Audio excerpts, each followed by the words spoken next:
South America में मिलने वाला ये ग्रेट चिया बर्ड,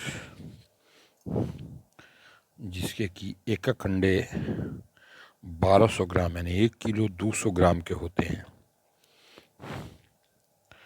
इसके प्रहार से बड़े बड़े जानवर, डॉग, फॉक्स भी बच नहीं पाते हैं और ये अपने बच्चों के प्रति बड़े ही संजीदा रहते हैं। 40 दिन के बाद इनके अंडों से बच्चे आते हैं और मदर रिया 6 महीने तक उन बच्चों की देखभाल करती है। इनके कई किस्म के दुश्मन होते